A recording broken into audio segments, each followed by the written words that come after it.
있습니다. 저는 우리 후보 이재명 후보의 당선을 위해 다시 문학 끈을 지켰습니다.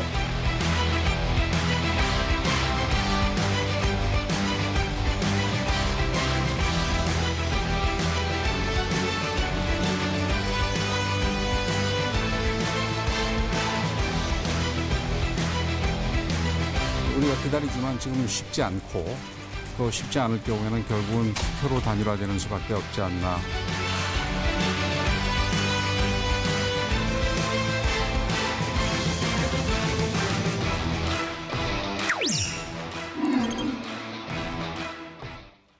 여러분 안녕하십니까? 3월 2일 사사건건입니다. 대선 꼭 일주일 앞두고 있죠? 오늘 사사건건은 정청래 더불어민주당 의원, 김재원 국민의힘 최고위원과 정치대담으로 바로 시작하겠습니다. 자, 어서 오십시오. 네, 안녕하십니까. 일주일 남았습니다. 네. 내일 모레부터는 사전투표가 바로 앞두고 있죠? 네. 일단 지금 현재 판세는 어떻게 보시는지 좀 여쭤보겠습니다. 제가 지금 전국을 다니면서 지원 유세를 하고 있는데요. 오늘은 목 상태가 괜찮으신 것 같네요. 오늘도 좀 간당간당합니다. 그런데 물론 이제 저희 뭐 주장이라고 이제 또 할 수도 있겠지만 제가 이 말했을 때 제일 반응이 좋더라고요. 에이, 아무리 그래도 그렇지 윤석열은 아니지 않습니까? 요게 이제 대중들의 반응이 제일 좋은 거고요. 그리고 여러분이 이재명을 지켜주시면 이재명이 대한민국을 지킵니다. 그렇고 제가 봤을 때는요. 20대, 30대 그 젊은 여성들이 가장 적극적으로 호응해 줍니다. 엄지척하고요. 차창 문 내리고 손 흔들어주고. 그래서 저희들은 그쪽에 기대를 좀 많이 하고 있습니다. 그리고 이제 무엇보다 저희들한테는 이제 좋은 것은 이제 구도가 클리어해졌지 않습니까? 그러니까 단일화는 종쳤고 그러면 이제 인물론이 부각될 시기거든요. 근데 여론조사를 보더라도 뭐 경제를 잘할 사람, 일자리 창출을 잘할 사람, 뭐 복지를 잘할 사람, 남북관계를 잘할 사람 이건 다 이제 정책 면에서는 이재명 후보가 압도하고 있거든요. 그래서 구도가 안개 속에서 거치면서 인물론이 부각되기 때문에 저희들은 2030도 저희들은 뭐 기대를 많이 하고 있고 그러면 저희가 좀 조심스럽지만 좀 긍정적인 결과가 나오지 않겠냐 그렇게 예상을 합니다. 조심스럽지만 긍정적인 결과를 기대하고 계시고요. 어떻게 보십니까? 뭐 어쨌든 지금 우리가 객관적으로 볼 수 있는 것은 이제 여론조사 결과인데 여론조사 결과는 대부분의 그 조사에서 우리 윤석열 후보가 뭐 크게 이기든 또는 작게 이기든 이기는 결과가 나오고 있고요. 격차가 조금씩 벌어지는 경우도 많아요. 이것은 이제 그동안에 우리 정청래 의원 말씀하신 대로 이제 구도가 정해지고 나서 지지층은 지지층대로 또 중도적인 그 성향을 가진 분들도 이제 선택을 하게 되었죠. 최근 들어서 그 언론을 통해서 계속 등장하고 있는 대장동 사건의 실체가 점점 조금씩 드러나고 있듯이 이재명 후보에게 보여지는 그 거짓과 그 비리의 그림자가 점점 드러나고 있고 또 그동안 이재명 후보가 보여준 뭐 모든 공약이 전부 헛공약에 불과하다는 그런 판단도 있는 것 같은데요. 총체적으로 정권 교체를 원하는 분들이 점점 더 결집을 하고 있고 그것이 단순히 여론조사 수치로도 나타나지만 현장 투표로도 확실히 나타날 것으로 예상하고 있습니다. 저는 여론조사상으로 지지율이 근접하는 경우도 있지만 막상 투표함을 열어보면 상당한 격차로 승리하지 않을까 뭐 그런 생각을 하고 있습니다. 이제는 어느 쪽이 실제 투표장으로 지지층을 네. 규합해서 동원할 수 있는가 네. 사실 이 싸움이라고 봐야죠. 그러니까 실제로 저는 뭐 강원도부터 제주도까지 거의 안 가본 데가 없는데 다 가보면 실제로 뭐 복지 공약이라든가 정책 공약이든 이런 것도 물론 중요합니다만 후보의 태도를 국민들이 제일 그 임팩트 있게 받아들이는 것 같아요. 후보의 태도. 네, 예를 들면 국민의힘에서는 아마 이런 얘기하면 안 믿으려고 그럴 거예요. 왜 윤석열 후보는 계속 하늘을 향해 이렇게 주먹질을 하냐. 저거 하늘이 노할 일 아니냐. 이게 별거 아닌 것 같아도 사람들에게는 많이 회자가 되고 있더라고요. 그리고 기차에서 구두발 뻗은 거 있지 않습니까? 그건 진짜 예의가 아니지 않느냐. 그래서 후보의 자질 문제, 태도 문제 이런 게 굉장히 어쨌든 국민들에게는 깊이 인식돼 있더라고요. 정책은 구체적으로 뭐 소확행 뭐 저희들 공약 많이 발표합니다만 구체적인 건 잘 몰라요. 근데 그런 태도 그리고 김건희 씨에 대한 여러 가지 논란들 뭐 이런 것에 대해서 저분이 어떻게 영부인감이야 뭐 이런 거 있지 않습니까? 그래서 이게 실조리는 그 회자되고 있고요. 저도 놀랐는데 지지자들이 와서 술자리에서 가장 화두가 뭔지 아세요? 아니 윤석열은 아무리 봐도 나보다도 못한데 내가 왜 윤석열을 찍어? 실제로 이게 술자리에서는 가장 큰 화두랍니다. 그래서 제가 볼 때는 좀 여론조사 얘기하시는데 현장에 다녀본 저로서는 그 여론조사가 오히려 나중에 한번 보세요. 여론조사가 다 틀렸다. 그래서 조사 기관이 오히려 곤혹을 치르는 그런 대선 이후의 모습이지 않을까 이런 생각을 해봅니다. 근데 이제 비슷한 이야기인데요. 저도 이제 최근에 그 며칠 동안 주로 이제 전통시장을 다니면서 주로 어느 지역을 좀 다니셨어요? 주로 이제 저는 뭐 대구 지역에 주로 전통시장을 쭉 다녔는데요. 이게 뭐 대구 지역은 아무래도 우리 당에 좀 굉장히 우세한 지역인데 그렇지만 이제 그 일반 서민들 주로 정치에 무관심한 분들이 이야기하는 것을 들어보면 밑바닥 민심은 충분히 그 파악할 수 있거든요. 근데 말씀하신 대로 이재명 후보에 대해서 인간 댐댐이에 대해서 그렇게 이야기하죠. 제가 뭐 이야기하지 않아도 기호 2번이 적힌 그 잠바를 입고 가서 인사를 하면 첫 마디가 아니 역제이가 무슨 대통령 된다고 그 사람 나쁜 사람 아니냐 그 사람 그 형수한테 쌍욕이나 하고 형하고 화합도 못하는 사람이 무슨 국민 통합이냐 그리고 부인에 대해서 이야기하는데도 아니 나라 돈으로 조금 등쳐먹은 사람이 바늘도둑 소도둑 된다고 청와대 가면 나라 돈 전부 다 뒤져 먹을 거 아니냐. 그리고요, 지금 술자리 이야기하는데 술자리 가서 한번 이야기 들어보세요. 국민들이 어떤 이재명 후보에 대해서 어떤 생각을 갖고 있는지. 그런데 자기 눈에 대들보는 못 보고 남의 눈에 티끌 가지고 지금 자꾸 이야기하는데 이것은 사실 우리 국민들이 느낄 때 우리 국민들 대다수 선량하게 살아요. 어릴 때 전부 가난하지 않은 사람 어디 있으며 어릴 때 보리밥 먹고 자라지 않은 사람 우리나라 지금 기성세대 얼마 있습니까? 그렇게 어렵게 살아도 나중에 다 선량하고 모범적인 시민이 되고 알뜰살뜰 모아서 자식 키우고 지금까지 살아왔는데 전과사범이 무슨 대통령이 되냐. 네. 이거는 이해가 안 간다. 이런 이야기가요. 막 천지를 진동하고 있어요. 근데 무슨 천지를 자꾸 그 쓸데없는 이야기를 하고 또 뭐 하늘 향해 아니 저는 주먹질한다 이야기했는데 저도 깜짝 놀랐어요. 왜 하늘 향해 주먹질하냐는 거예요. 저도 깜짝 놀랐는데 발차기 하는 거 보고 꼭 허경영 씨 발차기 닮았다고 네. 그러면서 알겠습니다. 제발 정신 좀 차리라고 이야기하더라고요. 사법고시 9번 밀어주는 집안이 몇 집안이나 되겠습니까? 네. 누가 다 가난하게 살아요? 네. 오늘도 질문 딱 하나인데 8분 지나갔네요. 네. 오늘 지금 대선 상황 좀 살펴보죠. 오늘 김동연 새로운 물결 대선 후보 후보직 사퇴했습니다. 이재명 후보 지지도 선언했습니다. 듣고 이어가겠습니다. 지금부터는 정치 교체와 공통 정부를 구성하겠다고 하는 이 합의문에 기초해서 이재명 후보의 당선을 위해서 최선을 다하겠습니다. 정치 공학이나 선거 유불리로 이와 같은 이합집산을 하지 않겠다고 하는 것을 누차 강조했고 지금도 같은 심정입니다. 이와 같은 진정성과 실천 의지에 대한 확인이 됐고 그 결과 어제와 같은 합의에 도달했다 이렇게 말씀드립니다. 네, 김동연 후보와 단일화 어떤 의미로 받아들여 주길 바라십니까? 이건 이제 이런 분위기죠. 김동연 후보가 어쨌든 단일화, 이재명 후보가 단일화를 했고요. 그리고 윤여준, 법륜스님 이런 분들이 통합정부를 요구를 했고 그래서 이재명 후보는 적극 수용 의사를 밝혔고 김종인 전 총괄선대위원장 국민의힘 쪽 거기도 방향을 잘 잡은 것 같다. 긍정적인 신호를 보내고 있고요. 그래서 윤석열 후보가 대체적으로 좀 이렇게 고립되는 이런 분위기가 가서 윤석열 후보로서는 좋을 게 하나도 없죠. 그러니까 국민의힘 측에서는 김동연 후보를 새로운 물결이 뭐 더러운 물결과 합의 뭐 했다는 식으로 이렇게 얘기하던데 선거 기간 동안은 욕하는 쪽이 무조건 간표입니다. 그리고 네거티브 하면 오히려 표가 더 안 가거든요.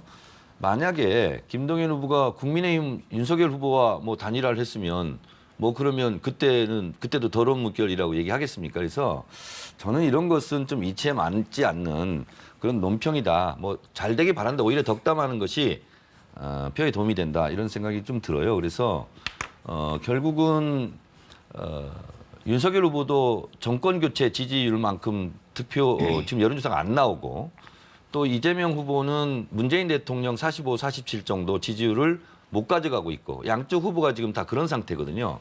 그랬을 때는 결국은 시너지 효과가 어떻게 날 수 있겠냐. 정치개혁, 정치교체 하자는 것은 정치를 잘하자는 긍정적인 개혁의 이미지겠잖아요. 근데 그거를 거부한다. 이런 것은 굉장히 유권자들에게 부정적인 이미지를 심어줄 수 있다. 그래서 저희로서는 플러스 상승 효과가 좀 있지 않겠냐. 이런 생각이 좀 듭니다. 네. 그럼에도 불구하고 이 정치개혁 이 목표 자체는 뭐 부인할 수 없는데 네네. 하필 선거 기간에 꺼낸 거는 정말 선거공학적인, 정치공학적인 접근 아니냐 이런 비판은 뭐 어떻게 그렇게 생각하십니까? 비판할 수 있고 오해를 할 수 있다고 저는 생각을 합니다. 그러나 선거 때는 뭐 국회도 열 수 있으면 뭐 열어서 할 수 있는 거면 다 좋지 않겠습니까? 최근에 그 추경 같은 경우도 16조 9천억 같은 경우도 선거용 아니냐? 뭐 국민회의에서 뭐 매표 행위 아니냐 이런 식으로 뭐 계속 공격하고 있는데 실제로 바닥에서는 300만 원 받는 분들은 아주 절실한 응급처치, 산소호흡기 다는 것 같거든요. 그래서 정치 공격이다, 정치 공학이다 이런 걸 떠나 선거입니다 이런 걸 떠나서 실제로 국민의 삶이 어렵다면 그건 정치권에서 보살펴야 되는 것이고 또 정치개혁한다는 저희 법안이 좀 올라와 있습니다. 그것은 실제로 다당제를 요구하고 있는 후보들에 대한 화답이고 국민들에 대한 화답이거든요.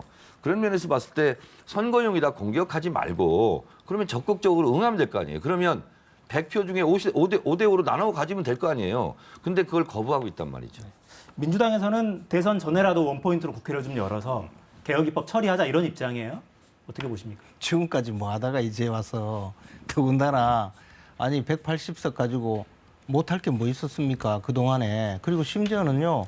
지난 20대 국회 마지막에는 그때는 과반수도 되지 않았는데 그 지금 심상정 후보가 이끌던 정의당까지 끌어들이고 당시 군소 정당들 전부 모아서 이른바 4+1 협의체로 만들어서 연동형 비례제하고 그다음에 공수처법을 통과시켰거든요. 그러면서 사실 그것을 막던 우리 당의 많은 의원들이 희생되어서 지금 재판도 받고 있는데 그렇게 하면서 저희들이 연동형 비례제 선거법은 이게 민주주의에 반하니까 만약에 이 선거법을 통과시키면 우리는 자매정당을 만들어서 선거에 임하겠다고 했더니 온갖 갖은 그 비난을 다 퍼붓어요. 그리고는 자신들은 연동형 비례제 선거법을 통과시키고 자매정당을 2개나 만들어서 오늘날 다 합당해서 지금 민주당으로 가져가 있거든요. 그 바람에 그 혹여나 연동형 비례제 선거법 통과되어서 얻은 표보다 좀 더 많은 의석 확보할까 하고 그 썩은 심상정 후보는요 등골이 다 빠졌어요. 지금 심상정 후보 꾸정하게 다니는 이유가 바로 그 때문이에요. 그리고 민주당이 심상정 후보하고는 지금 단일화 이야기도 못 꺼내는 이유도 바로 그거거든요.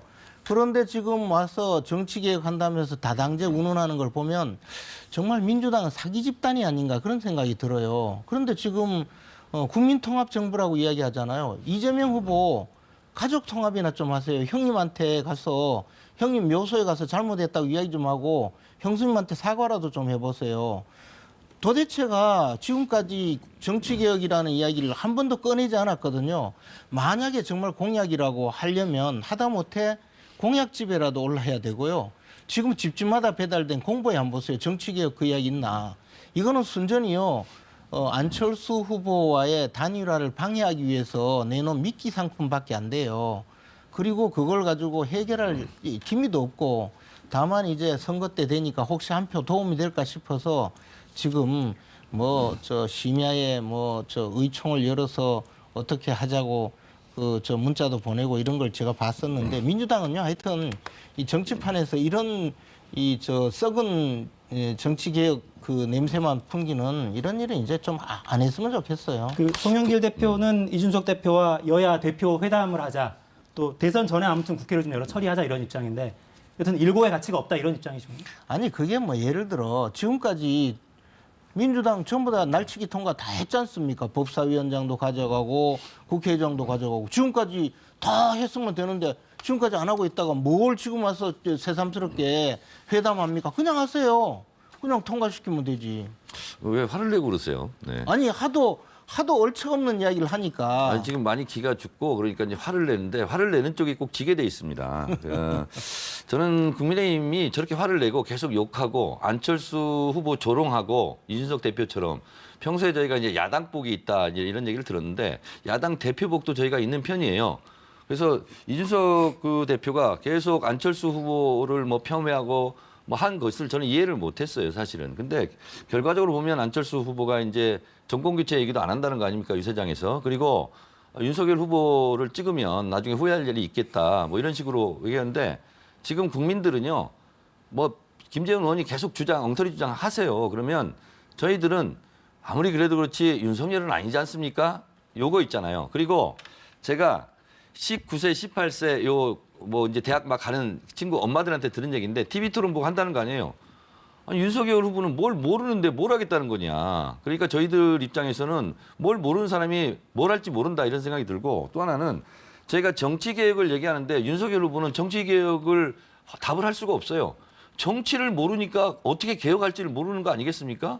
그래서 윤석열 후보 쪽에서 지금 김재원 최고위원도 뭐 표되는 일을 계속한다 그러면 선거 때 표되는 일을 해야지. 그럼 표 안 되는 일 하고 뭐 단일화 대상 막 폄하하고 조롱하고 욕하고 그렇게 하면 무슨 표가 가겠어요. 그러니까 국민의힘은 계속 국민들을 향해서 안철수 후보를 향해서 욕하세요. 저희들은 국민을 잘 떠받들고 섬기면서 가겠습니다. 저는 뭐 우리 당엔 별로 복이 없다고 생각했는데 그래도 여당에 정청래 의원 같은 분이 있으니까 그나마 좀 복이 있습니다. 계속 네. 그렇게 비아냥거리고 조롱하고 그렇게 해보세요. 근데 아니 비아냥거리고 조롱거리는 건 김재원 지금 최고위원이에요. 아니 어떻게 저 밖에 나가면 전부 민주당 지지자조차요. 내가 아무리 민주당을 지지하지만 우리 이재명 후보 지지한다는 이야기는 참아 못하겠다, 내 기권하겠다 이런 분을 많이 만나요. 김재현 심지어요. 최고위원은 지금 별로 보세요. 있잖아요. 주로 방송만 출연하고 지역구를 안 다녀요. 지역구도 없고. 그래서 저는 전국을 다 다녔어요. 아무래도 현장에서는 제가 많은 국민들을 만난 건 접니다. 그러니까 탁상공론이라고 그래요. 저렇게. 그래서 정청래 의원이 저렇게 이제 이야기하는 것이 바로 상처에 아니, 소금 현장에 뿌리는 안 건데. 다녀보면 잘 몰라요. 아니 제가 현장에 잘 안 현장을 다니지 다녀요. 않습니까? 그리고 더 한 가지는 그리고 제가 정청래 얘기하면 의원 같은 분이 좀 가서 겸허하게 수용도 좀 하고 이렇게 한 하세요. 보세요. 정청래 의원 같은 분이 갔을 때 거기 와서 이야기하는 사람이 누구겠어요? 골수 민주당 지지자 외에 누가 그렇지 거기 않은 가서 분들도 많이 이야기하겠어요? 네. 그리고 제가 이제 좀 이야기할 테니까 조금만 한번 겸허하게 들어보세요.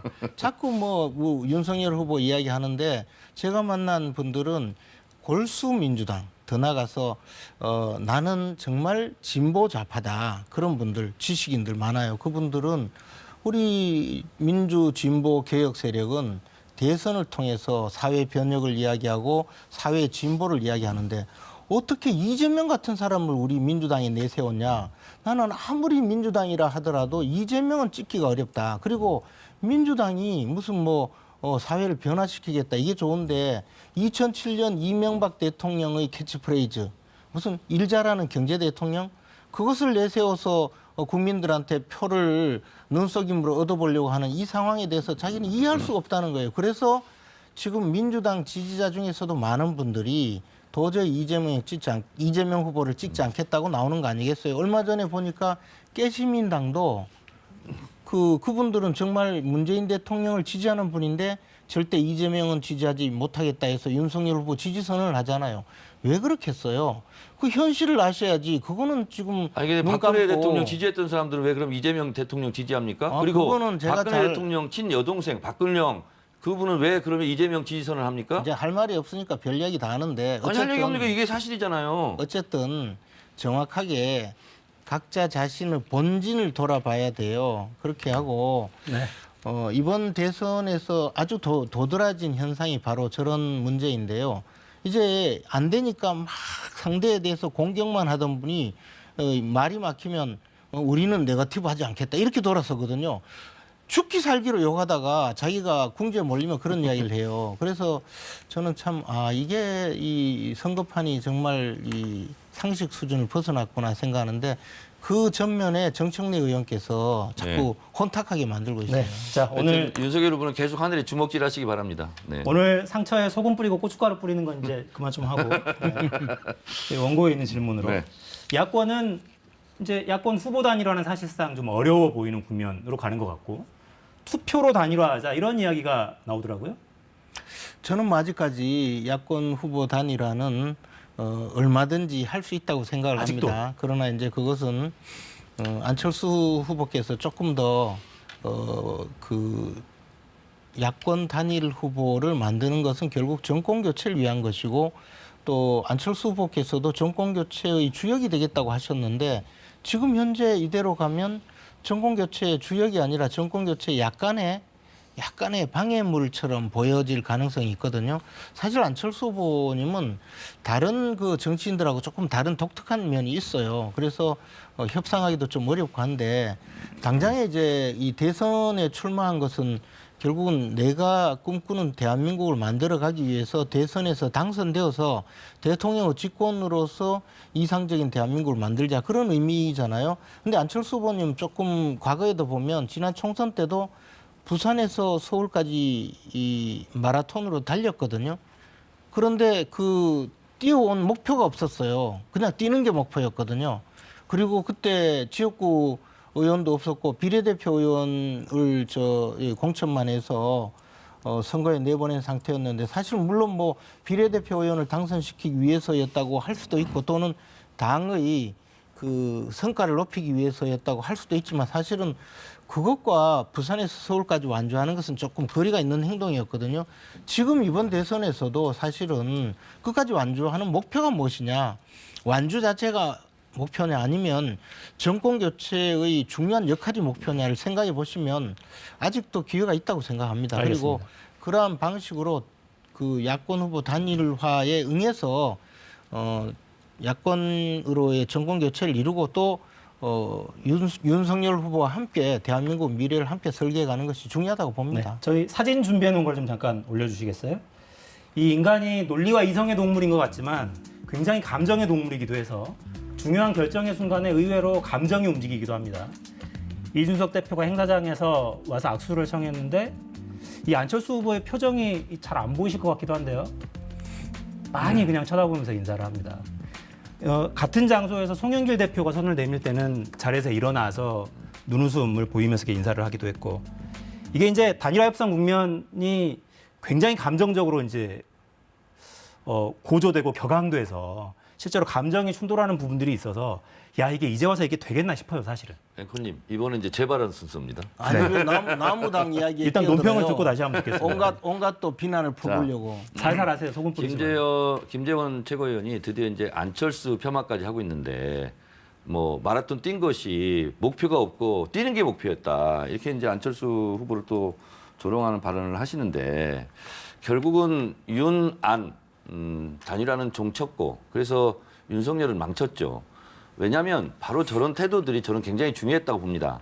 이준석 대표의 저런 발언들 그리고 국민의힘에서 어쨌든 그 안철수 후보가 전화기를 못 쓸 정도로 2, 3만 통의 문자 폭탄을 보내고 그러니까 당연히 이준석 대표를 저렇게 싸늘한 눈으로 쳐다볼 수밖에 없는 거죠.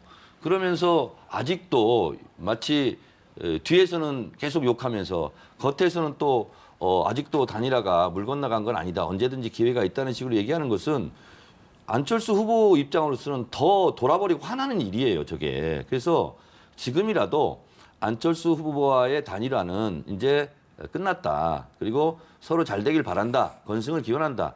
이렇게 덕담하는 게 나아요. 아니 듣는 안철수 후보 입장으로는 말이 안 되잖아요, 사실은. 본인도 그랬잖아요. 아니 단일화 대상에 대해서 당대표라는 사람이 계속 조롱하고 욕하면서 또 단일하자. 이거는요 웃으면서 때리는 얘기거든요. 그래서 국민의힘의 저런 태도는 상식을 가진 국민들, 특히 안철수 후보를 지지하는 중도층에게는 굉장히 자폭수가 될 거다 생각합니다. 근데 이제 사실 이준석 대표의 그 안철수 후보에 대한 발언은 뭐 이준석 대표 개인의 좀 스타일하고 관계가 있어요. 그리고 이제 안철수 후보는 이준석 대표와 오래 같이 정치를 하면서 부대끼였거든요. 그래서 이것이 이준석 대표 개인의 어떤 그 발언이고 개인적인 그 공격이지 이것이 당의 입장이 아니라는 것을 너무나 잘 안다고 당 대표잖아요. 봅니다. 그리고 당원이 아니라. 좀 가만히 있어 아니 보세요. 당 대표 입장이잖아요. 좀 그러니까 가만히 중요하죠. 계셔 보세요. 네. 그리고 또 더 나아가서 이준석 대표가 설사 좀 안철수 후보의 감정을 건드렸다고 하더라도 이 후보 단일화는 굉장히 큰 국가적인 대사이자 정치 행위거든요. 정권 교체에 어느 정도 영향을 미치느냐, 정권 교체를 실제 함께 정권 교체 그 전열에 나가느냐의 문제이지, 그것을 뭐 좀 기분 나쁜 말씀을 들었다고 해서 그 대세를 그르칠 정도로 안철수 후보가 그렇게 통이 작은 분이라고는 생각하지 않아요. 그래서 그런 측면에서 저희들이 접근하는 것이고, 지금 저런 모습은 사실 송영길 대표가 왔을 땐 일어서서 인사도 하고, 안철수 후보께서 송영길 대표를 맞이하는 눈길은 따뜻했고, 또 이준석 대표에 대해서는 앉아서 악수하면서 좀 차가웠다, 뭐 그런 보도를 저도 봤는데, 그건 뭐 나이 차이도 있고 또 생각이 그때는 조금 다를 수도 있고 뭐 그렇지만 저 어떤 사진 하나로 많은 것을 시사해 주는 것 같기도 하지만, 또 안철수 후보와 이준석 대표 간의 그런 감정 충돌 자체가 대선에 결정적으로 영향을 미친다고는 생각하지 않습니다. 네. 언론의 뭐 해석이긴 하니까요. 제 질문을 이렇게 한번 드려볼게요. 후보 단일화, 야권 후보 단일화는 이번 대선에서 굉장히 중요한 화두 중에 하나였습니다. 네. 실제로 단일화 여부가 얼마나 구체적인 표심에 영향을 줄지는 결과론일 뿐이니까 모른다 쳐도 굉장히 중요했는데, 이준석 대표가 지속적으로 안철수 후보가 듣기에 썩 아름답지 않은 이야기를 한 건 사실이에요. 근데 그 과정이 후보 단일화라는 목표, 중간 목표를 이루기에는 좋지는 않았겠죠. 이 과정에서 왜 윤석열 후보는 가만히 있었을까요? 왜 제어하지 않았느냐? 후보 단일화를 이루기 위해서라면 좀 자중하시오. 이게 야권의 승리, 정권 교체를 위해, 이 대의를 위해서 자중할 필요가 좀 있지 않습니까? 라고 왜 얘기하지 않을까? 그 궁금증은 들었어요. 근데 이제 우리 당에 조금 특수 사정이 있었는데요. 과거에도 이준석 대표가 대선 국면에서 조금 그 후보의 요청과 상관없이 여러 가지 좀 힘든 일이 있었거든요. 그래서 저희들은 사실 이준석 대표에 대해서는 이준석 대표가 뭐 크게 지금 대선 국면에서 어려운 일을 만들지 않는 한은 그냥 또 도움이 되는 일을 많이 하시니까 그냥 두고 보는 것도 좋은 지금 방법이라고 알겠습니다. 생각하고 네. 있습니다.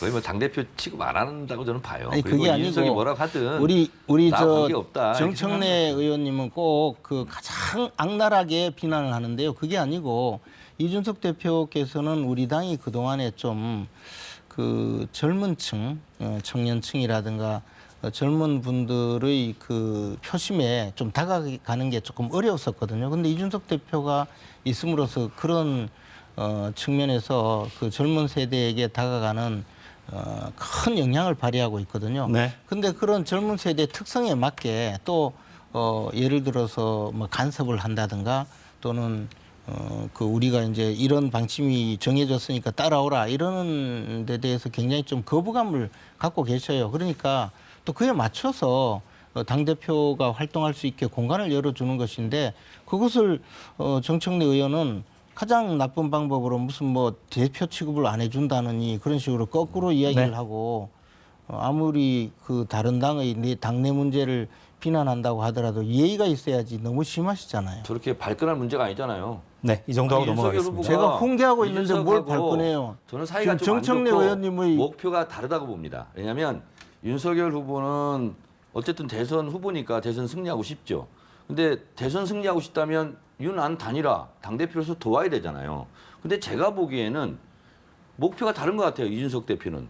뭐 당권이라든가 사심이라든가 이런데 오히려 더 사로잡혀 있지 않나. 그러지 않고서는 어떻게 윤석열 후보를 단일화 대상인데 저렇게 예의 없이 김재현 최고위원 말대로 악랄하게 비하하고 조롱할 수 있겠어요? 네. 뭐 논평의 영역이니까 네. 이 정도 하고 넘어가겠습니다. 악랄한 거는 정청래 의원이고. 네. 그 말을 하는 분도 한번 생각해 보세요. 재외국민 투표가 마무리가 됐는데 투표율이 71.6%로 마무리가 됐어요. 지난 대선 때 비하면 내려갔습니다. 그러니까 이게 제가 이 자료를 지금 들고 온 건 왜 이 질문을 드려보고 싶었냐면, 대선이 워낙 초박빙, 오늘 민주당에서는 초초박빙이라고까지 표현을 하시던데, 이렇게 붙어 있으면 어느 쪽을 지지하는 국민들이 조금 더 자기 의사를 표현하려고 노력하실 것 같은데 의외로 투표율이 내려갔단 말이죠. 요건 좀 짧게 듣고 넘어갈까요? 왜 이런 일이 벌어졌을까요?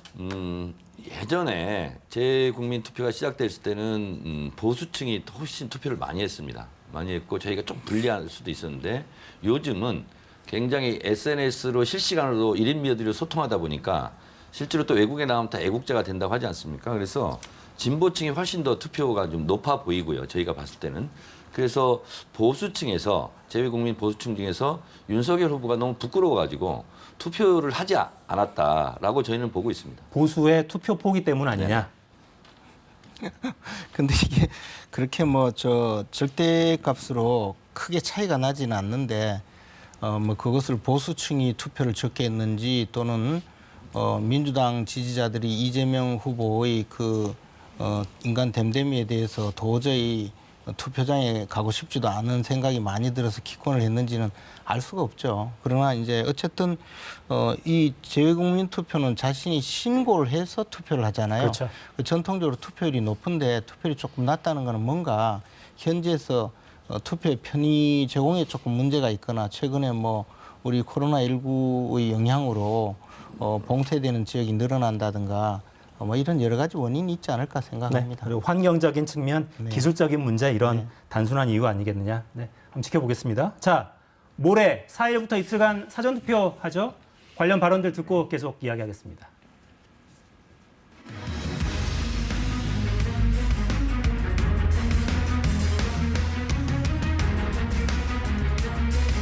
(3월 9일뿐만) 아니라 이제 3월 4일, 5일에 사전투표 있지 않습니까? 저도 사전투표 할 겁니다. 전국에 어디서나 아무 때나 할 수 있으니까 여러분 한 분도 빠지지 말고 사전투표해 주시고 혹시 투표 안 하신 분들한테는 전화하고 카톡 만들어서 투표해라 이렇게 권유해 주십시오. 대한민국 국민 여러분들에게 사전 투표와 본 투표에 적극 참여해서 더 나은 대한민국, 더 좋은 사회를 만들어 달라고 호소드리고 싶습니다.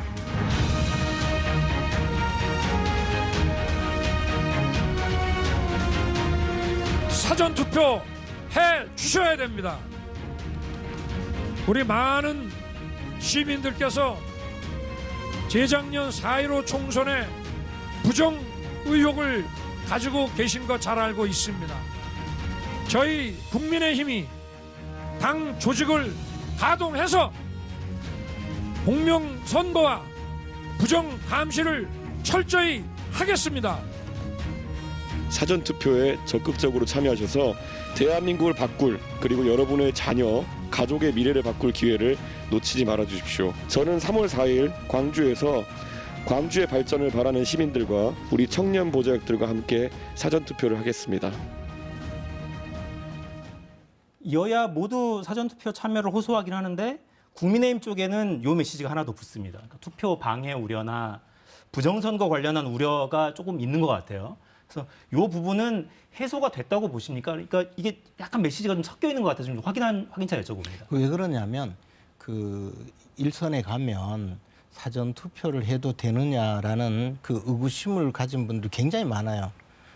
그 뭐 청년층부터 노령층까지 그 지위 고하를 막론하고 남녀노소를 막론하고 뭐 그런 그 걱정을 많이 하시거든요. 조작될 수 있다 이런 우려인가요? 예, 그것이 아마 꽤 오랫동안에 이제 좀 많이 그런 정보가 많이 유통이 되었고 그에 대해서 걱정하는 분들도 많은데 제가 꼭 그런 이야기를 하거든요. 우리가 그동안에 좀 미흡했던 부분이 있었다면 이번에는 완벽하게 장치를 갖췄으니까 걱정 마시고 사전 투표해달라. 저도 사전 투표합니다. 그렇게 이야기를 하는데 그래도 미심쩍어하는 분들이 계셔요. 그렇기 때문에 걱정 마시라. 우리가 부정선거 전부 감시하겠다. 그렇게 이야기를 하는데 그래도 아마 사전 투표에 대해서 조금 거부감을 갖고 계신 분들, 그분들은 이 만약에 본 투표 날 3월 9일 날 투표를 하면 다행인데 뭐 어떤 이유에서 투표를 못 하고 놓치는 수도 있을 수 있거든요. 그래서 저희들은 그 걱정 마시고 사전 투표하라고 크게 독려를 하고 있습니다. 네, 저희 그래픽 만들어 놓은 거 여론조사 결과를 좀 볼까요? 20대 대선 때 언제 투표하시겠습니까? 라고 조사를 해보니까 사전 투표하겠다는 분들이 더 많죠. 64%. 근데 지지 정당별로 이걸 분석을 해보니까 이게 완전히 다릅니다. 더불어민주당 지지 성향을 가진 분들은 선거일과 사전투표 거의 반반이죠. 근데 국민의힘 지지 성향을 가지신 분들은 역시 사전투표를 잘 못 믿고 계세요. 좀 의구심이 있습니다. 선거일에 가서 투표하겠다는 게 10명 중 8명 꼴이에요. 그걸 우려하시는 거죠. 사전투표를 이러저러한 우려가 있어서 안 갔다가 만약에 코로나 바이러스가 정말 확산이 많이 돼서 자가격리 상태가 되거나 무슨 문제가 생기거나 혹은 뭐 다치거나 무슨 일이 생겨서 못 갈 수도 있고 투표소에 그러니까요. 그렇게 되면 그 표현이 누락이 되니까 그럼 손해 아니냐 이런 지적이고 어떻게 보십니까 이런 흐름은? 우선 부정투표를 신문 광고라든가 유튜브 이런 데 유포했던 허위사실 유포죠. 이건 선관위에서 이제 검찰에 고발 조치 이제 했다고 그러고요. 보도를 보면 그래서 부정선거를 위한 뭐 비밀 임시사무소를 설치했다는 등 사전투표 용지에 불법 도장을 사용했다는 등 또 뭐 법적 근거 없는 QR 카드 사용했다는 이거 이제 유포한 사람들은 선관위에서 고발 조치했으니까 조치를 할 것 같고요. 방금 그래픽에서 보셨다시피 민주당 지지자들은 45.6%가 사전투표하겠다. 국민의힘 지지자는 19.5%가 사전투표하겠다. 그래서 저희는 뭐 윤석열 후보나 이준석 대표가 사전투표 캠페인을 해주는 것에 대해서 굉장히 감사합니다. 왜냐하면 사전투표가 높으면 민주당 후보가 절대적으로 유리했습니다. 역대 선거에서 사전투표율이 26.69%로 지난 21대 총선이 제일 높았습니다. 그때 민주당이 180석 압도적 승리를 했고요. 두 번째 높았던 것이 2017년 19대 지난 대선이거든요. 26.06%. 이때도 문재인 대통령이 승리를 했습니다. 그런데 역대 사전투표율이 제일 낮았던 것이 2016년 20대 총선이에요. 그때는 14.5% 최고보다 낮은 12.9%인데 민주당 123석, 새누리당 122석이거든요. 그래서 결과적으로 보면 사전투표율이 높으면 대체적으로 진보진영, 민주당 계열이 압승을 했다라는 측면에서 보면 특히 이번에는 사전투표, 코로나 때문에 사전투표율이 높을 것 같아요. 그래서 사전투표율이 저희는 30% 내외가 되면 저희들에게 좀 유리한 결과가 나오지 않겠냐 이렇게 생각을 합니다. 네. 유불리는 뭐 뚜껑을 열어봐야 알 테고요. 네. 국민의 권리이자 의무기도 하니까 사전투표 가능하면 좀 참여해 주시기를 거듭 당부를 드리겠습니다. 자, 오늘 이제 마지막 법정 TV 토론 진행되죠. 오늘은 사회 분야. 어떻습니까? 오늘은 관전 포인트를 좀 짚어주신다면 뭘 좀 지켜보면 좋겠습니까? 안철수 후보의 태도. 지난번처럼 눈으로 이렇게 했지 않습니까? 그래서 이번에도 안철수 후보가 윤석열 후보를 대하는 태도. 그러니까 악수하는 이준석 대표 악수하는 것이 지금 화제가 됐던 것처럼. 그래서 이번에는 윤석열은 아무리 그래도 그렇지 윤석열은 아니잖아. 그래서 고개를 이렇게 도리도리 이렇게 흔드는 이런 모습이 저는 나오지 않을까 좀 기대를 하고요. 이번 마지막 토론은 이제 그야말로 모든 것이 다 동원되는 사실상 자유 토론이에요. 사회 분야는 뭐 걸치지 않은 분야가 없지 않습니까? 그래서 이번 사회 분야는 지금까지 모든 것을 망라한 양쪽 진영의 총공세 이런 게 있을 것 같다라는 생각이 들고 그래서 저희는 어쨌든 2차 토론 이후에 새롭게 불거진 김건희 씨의 주가 의혹 사건 중에서 범죄 일람표 이건 뭐 검찰 공소장에 따라 붙어 있는 거 아닙니까? 공소장 내용과 같은 건데 이런 거라든가 그리고 뭐 윤석열 대장동은 사실상 알고 보니까 윤석열 게이트 아니냐 뭐 이런 주장들을 하게 될 것 같고 그게 저희는 1919년 3.1절 기미독립선언문의 공약 3장이 있지 않습니까? 최후의 1인까지 최후의 일가까지 유능한 경제 대통령 이재명이다 이것을 강조하는 데 주안점을 둘 것 같습니다. 근데 이제 사회 분야니까 당연히 그 대장동 사건도 이야기가 되겠죠. 근데 이제 지난번 TV 토론 이후에 언론을 통해서 그 정영학 회계사가 제출한 그 녹취 파일이 점점 공개가 되고 있는데 그 내용에 보면 예컨대 뭐 김만배 씨가 그 이재명 후보의 선거법 사건을 무죄로 만들기 위해서 대법관을 그 접촉을 했다. 그리고 그것을 이름을 또 거기에 권순일이라고 적어놓고 실제로 그분을 그 선거 전에 여러 차례 만났고 또 이제 판결은 또 그분이 주도해서 결국 무죄 판결을 받았거든요. 그러면 만약에 이것이 사실이라면 결국 김만배는 이렇게 대법원에서 이재명 후보의 선거법 위반 사건을 무죄로 만들어주면서 상당히 이재명 후보는 사실 그때 무죄 판결을 받지 못했으면 지금 나라를 이렇게 그 시끄럽게 하는 대선 후보가 되지 못했을 거 아니겠어요. 그러니까 얼마나 고맙겠습니까. 그러니까 아마 뭐든지 해줄 수 있는 그런 상황이 됐을 거라고 보는데, 그리고 권순일 대법관은 또 화천대유의 고문으로 가서 지금 돈을 받아 먹고 있죠. 그러면 이 관계가 자꾸 드러나고 있어요. 또 남욱 변호사가 또 검찰에서 그렇게 이야기했다 하잖아요. 미국에서 내가 조금만 일찍 귀국했으면 여당의 대선 후보가 바뀌었을 거다. 그러니까 이재명 후보는 그 남욱 변호사의 말에 의하면 대선 후보가 된 것이 아니고 잘하면 교도소로 가야 될 수도 있다, 이런 뜻이잖아요.